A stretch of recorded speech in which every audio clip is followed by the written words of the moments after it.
Salut à tous et bienvenue dans votre My Ninja Academy. Aujourd'hui, nous allons parcourir l'ensemble de l'héritage de Sasuke. Si vous souhaitez en voir plus sur Naruto sur notre chaîne, laissez vos pouces en l'air et abonnez-vous pour rejoindre notre Ninja Academy. Une des choses qui a le plus de succès et qui devient quelque chose à adopter par les auteurs japonais, surtout les mangas qui font du shonen, c'est l'éventuelle nouvelle que l'œuvre aura une suite. Que ce soit par des spin-offs avec d'autres personnages ne venant pas forcément en tant que descendants des anciens personnages principaux, ou une suite directe avec des enfants et descendants, peut-être même dans un temps beaucoup plus lointain de ces personnes. Probablement avec des personnages qui font clairement référence aux anciens, car qu'on le veuille ou non, une suite se maintient difficilement sans la fameuse caractéristique de ramener des choses qui font référence à l'ancienne œuvre. En fait, même la suite de Naruto, Boruto, le fait à plusieurs reprises, qu'il s'agisse des enfants des anciens personnages qui ressemblent physiquement beaucoup à leurs parents, au point d'être parfois une copie conforme, comme Shikamaru et Shikadai, la manière dont ils disent bonjour, ou d'être une fusion presque parfaite, comme le cas de Boruto et Himawari, ou encore d'être la fusion presque parfaite des deux côtés des parents, comme c'est le cas de Sarada, qui a réussi de loin à avoir un design différent, mais un tempérament et des capacités des deux côtés de la famille. En tout cas, quand on parle des héritiers des anciens personnages principaux, qu'ils soient protagonistes ou antagonistes, on s'attend à ce qu'il y ait une petite charge émotionnelle transmise à cette nouvelle génération. Un legs. Legs, selon notre cher oncle Google, est une disposition de dernière volonté par laquelle le testateur laisse à quelqu'un une valeur fixe ou une des choses déterminées. Un être cher, un bien ou une mission confiée à quelqu'un par une personne. Brièvement, et en ramenant cette explication à l'univers de Boruto, il s'agira en gros de ce qui a été laissé par l'ancienne génération pour que la nouvelle continue à le faire. On peut aussi traduire tout cela par la fameuse et à moitié oubliée volonté du feu. Dans la vidéo d'aujourd'hui, nous parlerons un peu de l'héritage que l'ancienne génération laissera à la nouvelle. Nous nous concentrerons particulièrement sur un certain personnage qui, depuis le premier épisode de l'œuvre, s'est montré être le successeur presque direct de notre Uchiha Sasuke. La volonté du feu est un élément qui était assez récurrent tout au long de la série Naruto. Il s'agissait d'un idéal ancré dans la conviction d'Ashura Otsutsuki que l'amour est en fait la clé de la paix. Elle est devenue la philosophie de vie d'Hashirama et du clan Senju, et a depuis été transmise à de nombreux ninjas de Konohagakure comme faisant partie de leur héritage spirituel. Elle stipule que chaque véritable shinobi de Konoha doit aimer, croire, chérir et se battre pour le bien du village, comme les générations précédentes l'ont fait avant eux. À Konoha, il y a une sculpture d'une flamme dans le cimetière, représentant cette volonté, sur laquelle il est écrit en kanji « Okage ». Hashirama a également été représenté assis sur une chaise ressemblant à un trône avec une sculpture similaire en arrière-plan. Selon Hiruzen Sarutobi, c'est ce qui donne aux shinobi de Konohagakure la force de continuer à se battre contre vents et marées, en développant une nouvelle volonté et un caractère fort. Il symbolise également les espoirs et les rêves de la génération précédente transmis à la suivante. Par exemple, lorsque Asuma Sarutobi a été tué, ses espoirs et ses rêves ont été transmis à Shikamaru Nara, qui a déclaré que la volonté d'Asuma deviendrait à son tour celle de son fils et celui du Kurenai. Cela se voit également lorsque les shinobi du village tentent d'identifier le roi, qui est simplement quelque chose ou quelqu'un qu'ils veulent protéger.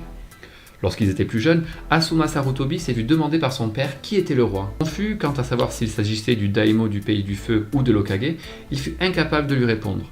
Bien que plus tard dans sa vie, Asuma comprit que son père considérait son futur fils comme son roi. Shikamaru réalisa plus tard que le roi était des futures générations de Konohagakure. Konohamaru, Sarutobi, pense qu'ils sont les civils du village qui ne peuvent pas se battre pour eux-mêmes.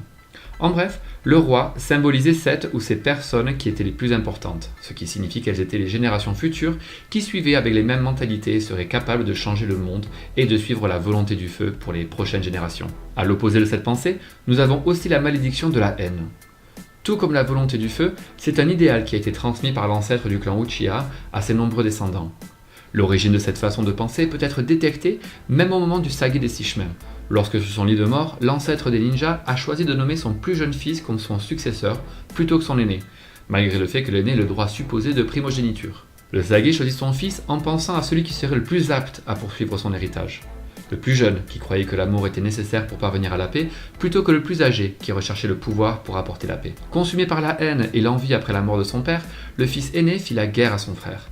Il commença un cycle de conflits qui transcenda le temps et culmina dans l'hostilité mutuelle entre les descendants des frères, les Uchiha et les Senju. Comme l'a révélé le second Hokage, Tobirama Senju, les Uchiha sont un peuple très attaché à l'amour et à l'amitié. Ironiquement, cette même loyauté a causé la chute de nombreux membres du clan au cours des âges. Comme les Uchiha ont tendance à cacher leurs traits les plus affectueux, l'amour d'un membre peut se transformer en haine en un clin d'œil s'il perd les personnes qui lui sont les plus proches. Le désespoir de cette expérience provoque une manifestation de chakra unique dans le cerveau de l'Uchiha, affectant les nerfs optiques et créant le Sharingan, que Tobirama appelle littéralement l'œil qui reflète les sentiments. De plus, les techniques connues pour provoquer un développement plus avancé du Sharingan nécessitent des expériences extrêmement douloureuses, qui font plonger l'utilisateur dans des ténèbres qui le consument totalement. Le chemin qui suit la victime en tombant dans la malédiction de la haine l'amène à faire tout et n'importe quoi pour montrer la supériorité et la puissance du clan Uchiha, quelles qu'en soient les conséquences. C'est le cas de Fugaku Uchiha. Il était tellement en colère contre le village pour avoir isolé le clan Uchiha qu'il était prêt à aller jusqu'à planifier un coup d'état pour obtenir le pouvoir politique, malgré le fait que des vies innocentes seraient perdues, aussi bien des shinobi que des résidents non shinobi. Comme l'a dit Itachi, cette malédiction amène les membres du clan à perdre de vue ce qui est important, comme le village dans son ensemble, pour se concentrer sur des choses singulières, comme le clan, ou des choses plus simples, comme la vengeance.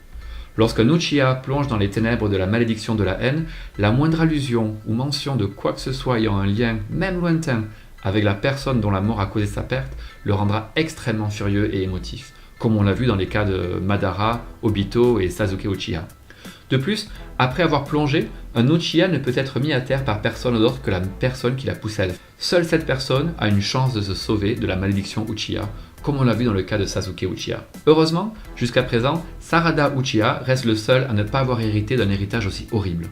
Il aurait pu le faire pendant l'arc Gaiden si les choses s'étaient passées différemment. Quoi qu'il en soit, pour continuer à parler de la malédiction de la haine, au fil des ans, plusieurs Uchiha ont réussi à transcender les limites de l'action pour le lien du clan et à valoriser Konoha dans son ensemble. Comme les Uchiha, Kagami, un subordonné du second Hokage, son descendant Shisui et Itachi, le meilleur ami de Shisui, tous ont hérité de la volonté du village, la véritable volonté du feu, et tous prennent soin et de veiller à son bien-être continu. Madara Uchiha est un excellent exemple d'un héritier puissant de la malédiction de la haine. Avant la fondation de Konoha, il a fait la guerre aux Senju et à leur chef Hashirama pendant de nombreuses années. Madara a refusé d'abandonner sa haine pour les Senju après avoir été forcé de prendre et de transplanter les yeux de son frère bien-aimé afin d'obtenir l'éternel Mangekyou Sharingan. Ne sachant pas combien de temps durerait la position des Uchiha à Konoha, après que le second Hokage ait remplacé le premier, Madara sema le mépris parmi ses frères, jurant qu'ils perdraient sûrement leur partenariat avec le Senju s'ils ne l'aidaient pas. Bien que Madara ait été exilé par son clan pour avoir tenté de perturber la paix, certains membres avaient finalement tenu compte de son avertissement. Il était cependant trop tard, car les Uchiha n'étaient pas en position de force. Le second Hokage a tenté de contrecarrer la malédiction en les affectant à la police militaire de Konoha, afin de réguler leurs émotions. Malgré les efforts de Tobirama, la malédiction fut pleinement ravivée lorsque Obito Uchiha fut témoin de la mort de Rin Nohara. La mort de Rin incita Obito à orchestrer l'attaque du démon renard à 9 queues, ce qui amena les Uchiha à comploter pour prendre le contrôle du village après avoir été accusés à tort d'avoir implanté le démon à Konoha. Cela a conduit à l'anéantissement de tout le clan Uchiha aux mains d'Itachi Uchiha, ce qui a poussé Sasuke Uchiha à chercher à venger la mort de sa famille en tuant Itachi des années plus tard. Comme l'a fait remarquer Obito Uchiha, la quête de vengeance de Sasuke à l'encontre des personnes un tant soit peu responsables de la mort de son clan l'a finalement conduit à devenir le seul héritier de la haine du clan Uchiha, destiné à affronter Naruto Uzumaki, l'héritier de la volonté de feu des Senju. Remettant en question sa décision, Sasuke demande plus tard à Orochimaru de réincarner le précédent Hokage, auprès duquel il apprend la nature complète de la malédiction de la haine. Ayant également appris les origines et l'histoire de Konoha, Sasuke décide d'honorer le sacrifice de son frère et de protéger le village plutôt que de le détruire. Il est intéressant de penser que Kakashi pouvait voir qu'Obito avait l'esprit et l'âme consumés par cette lutte interne entre les deux côtés de la force, qui lui donnait envie de faire des choses totalement différentes. La même chose pourrait se produire avec Sarada Uchiha, car les deux personnages semblent porter la volonté du feu dans leur cœur pendant leur enfance. Ils rêvaient d'être des Hokage, et étaient des Uchiha qui seraient probablement corrompus par la malédiction de la haine. Dans le cas d'Obito, c'est ce qui s'est produit et il est devenu celui que nous avons vu dans Naruto Shippuden. Sarada avait Naruto Uzumaki et ses parents à ses côtés. Sasuke Uchiha a réussi à briser cet héritage maudit et sa mère Sakura Uchiha lui a fourni le soutien, l'amour et les soins dont elle avait besoin. Cependant, il existe également d'autres types d'héritages dans l'œuvre de Naruto qui vont au-delà de la question de la volonté, comme entre père et fils, entre amis ou entre maître et disciple, comme ce fut le cas avec Naruto et Jiraiya, et Kakashi et Obito.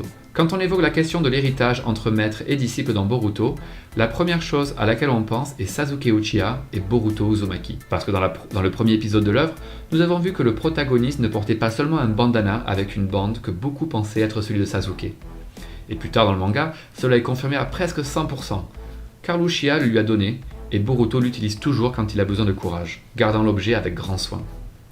L'Uzumaki portait aussi une cape qui ressemblait trop à celle de Sasuke, ce qui a fait qu'à l'époque et encore aujourd'hui, On croira beaucoup que le personnage aurait pu mourir pendant le saut d'équipe. Et puis, les arcs ont passé et on se rend compte qu'au lieu d'entraîner sa fille, Sasuke semble accorder beaucoup d'attention à Boruto, l'ayant comme disciple et étant clairement dans le but de transmettre au maximum ses connaissances, qui comme Sasuke souhaite devenir un Hokage de l'ombre dans le futur pour soutenir le futur Hokage qui selon lui sera Sarada. Dans le morceau, nous voyons comment Sasuke admire la forte détermination et le courage de Boruto, qui va jusqu'à se sacrifier pour Konoha avant de perdre à nouveau le contrôle de son karma. Ce chapitre est maintenant passé, et nous sommes au milieu d'un moment plutôt tendu, et nous nous dirigeons vers un point plutôt compliqué du manga, qui fera probablement émerger un nouvel arc d'entraînement pour les personnages, puisque nous avons déjà vu Mitsuki et Sarada déclarer qu'elles souhaitent devenir encore plus puissantes pour être dignes de se tenir aux côtés de Boruto, qui semble avoir caché des informations à ses amis depuis un certain temps. Alors que diriez-vous de vous éloigner un peu de la réalité et d'adopter une idée légèrement différente de l'habitude?